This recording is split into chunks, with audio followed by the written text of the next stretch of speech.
அன்பே சிவமென நினைத்து கருப்பனை மனதார மதித்து அன்பாக நடந்து கொண்டால் எல்லாம் நன்மை வந்து சேரும். எல்லா நன்மையும் நம்மளை வந்தே அடையும்.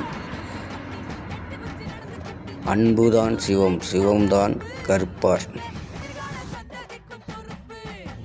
அன்புக்கு என்றும் துணை இருப்பார் நம்ம கருப்பசாமி. எங்கள் கருப்பசாமி நல்ல கருப்பசாமி. நம்புங்கள், நன்மை அடையுங்கள்.